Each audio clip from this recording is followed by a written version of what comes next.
राज्यसभा में आज भी जबरदस्त हंगामा। सभापति जगदीप धनखड़ के खिलाफ विपक्ष के अविश्वास प्रस्ताव के नोटिस पर बवाल। भारी हंगामे के कारण राज्यसभा की कार्यवाही आज भी स्थगित, कल तक के लिए स्थगित हुआ सदन। अविश्वास प्रस्ताव पर हंगामे के बीच जेपी नड्डा ने उठाया जॉर्ज सोरोस का मुद्दा। पूछा, सोरोस से सोनिया गांधी का क्या कनेक्शन, जो सोरोस पर सदन में चर्चा होनी चाहिए। जॉर्ज सोरोस के मुद्दे को जेपी नड्डा ने देश की संप्रभुता से जोड़ा, कहा यह देश की आंतरिक सुरक्षा का मामला। अविश्वास प्रस्ताव पर बोले किरण रिजिजू, 72 साल बाद किसान का बेटा उपराष्ट्रपति बना, सभापति ने सदन की गरिमा बनाए रखी। कांग्रेस अध्यक्ष मल्लिकार्जुन खड़गे का जगदीप धनखड़ पर अटैक। बोले स्कूल हेडमास्टर की तरह काम करते हैं सभापति, अनुभवी विपक्षी नेताओं को उपदेश देते हैं, उन्हें बोलने से रोकते हैं। खड़गे बोले राज्यसभा में व्यवधान का सबसे बड़ा कारण खुद सभापति वो सरकार के प्रवक्ता के रूप में काम कर रहे हैं। अविश्वास प्रस्ताव को लेकर कांग्रेस पर सुधांशु त्रिवेदी का अटैक। बोले इंडिया अलायंस में खत्म हो चुकी है कांग्रेस की विश्वसनीयता, सभापति पर ऐसे अनर्गल आरोप लगाकर खुद को बचाने की कोशिश। लोकसभा स्पीकर से मिले राहुल गांधी, स्पीकर से राहुल गांधी ने सदन चलाने की मांग की। स्पीकर से मिलने के बाद बोले राहुल गांधी उल्टे सीधे आरोप लगाते रहते हैं, लेकिन हमने निर्णय लिया है कि वो कितना भी उकसाएं, लेकिन हम सदन चलाएंगे। राहुल गांधी बोले हम चाहते हैं कि 13 दिसंबर को संविधान पर बहस और अडानी के मुद्दे पर ध्यान भटकाना चाहती है सरकार। कांग्रेस सांसद प्रियंका गांधी बोली सरकार खुद सांसद की कार्यवाही बाधित कर रही है, ये शर्म की बात। बीजेपी सांसद जगदंबिका पाल का बयान, कहा अडानी मुद्दा कोई मुद्दा नहीं, वो देश के नागरिक है, सोरोस इस देश के नागरिक नहीं, वो देश में अस्थिरता पैदा करना चाहते हैं। बीच भाषण में टोकने पर भड़के हिमाचल कांग्रेस के अध्यक्ष प्रतिभा सिंह। कांग्रेस नेता के भाषण खत्म करने पर बात पर कहा आप नहीं चाहते कि मैं ज्यादा बोलूं। मोदी कैबिनेट की बैठक कल, बैठक में कई महत्वपूर्ण फैसलों पर लग सकती है मुहर। स्मार्ट इंडिया हेल्थकॉम में वर्चुअली शामिल होंगे प्रधानमंत्री। बोले सबके प्रयास से तेजी से आगे बढ़ सकता है आज का भारत। प्रधानमंत्री बोले मैं पहले भी कई हैकाथॉन में हिस्सा रहा, आपने कभी निराश नहीं किया, पहले की टीमों ने जो सुझाव दिए वो आज बहुत काम आ रहे हैं। मुख्यमंत्री बनने के बाद देवेंद्र फडणवीस का पहला दिल्ली दौरा, नितिन गडकरी और राजनाथ सिंह से शिष्टाचार भेंट की। महाराष्ट्र में 14 दिसंबर को हो सकता है महायुति कैबिनेट का विस्तार, बीजेपी के 20 विधायक ले सकते हैं मंत्री पद की शपथ। सूत्रों के हवाले से खबर, एकनाथ शिंदे की पार्टी में 12, अजित पवार 10, फडणवीस कैबिनेट में बन सकते हैं मंत्री।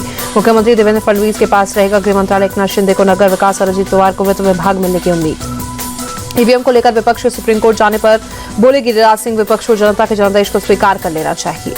जयपुर में मुख्यमंत्री भजनलाल के काफिले में चल रही गाड़ियों का एक्सीडेंट, सीएम के काफिले से भी रॉन्ग साइड से आ रही गाड़ी।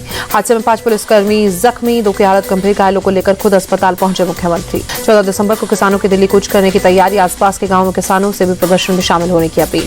किसान नेता सरवर सिंह पटेल का आरोप, बोले हमारे सोशल मीडिया अकाउंट ब्लॉक कर रही है सरकार, किसानों को रोकने के लिए सरकार ने तैयारी की। मुख्य चुनाव आयुक्त से मिले अरविंद केजरीवाल और आतिशी, दिल्ली में बीजेपी के कहने पर वोटर लिस्ट में हजारों लोगों के नाम काटने की शिकायत दर्ज कराई। केजरीवाल ने चुनाव आयोग को 3000 पन्नों का दस्तावेज सौंपा, कहा लिस्ट से नाम न काटे जाए, न हटाए जाए। बाहर आकर बोले इसी ने हमें भरोसा दिया।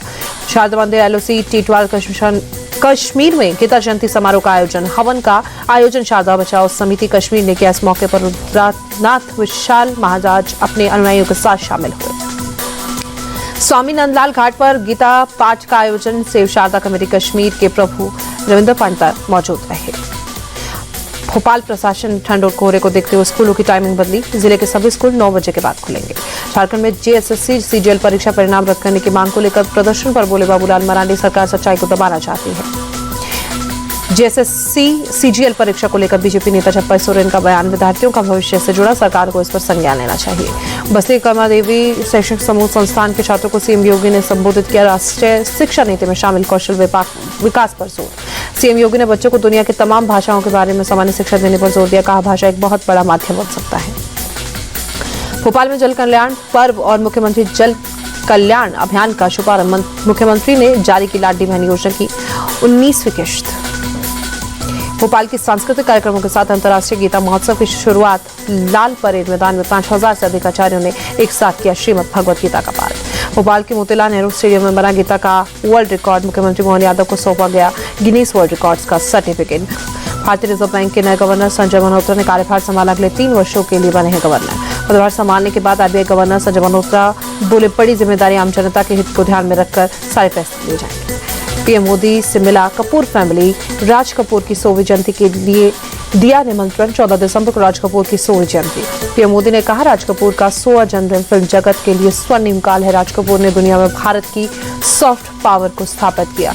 पीएम मोदी ने कपूर फैमिली से कहा सेंट्रल एशिया में ऐसी फिल्म बने, राज कपूर पर आधारित हो, नई पीढ़ी तक राज कपूर को जोड़ना बेहद जरूरी। मुंबई के जियो कन्वेंशन सेंटर में इंडियन स्टेट प्रीमियर लीग के दूसरे सीजन का ऑक्शन, सचिन तेंदुलकर भी इवेंट में शामिल हुए।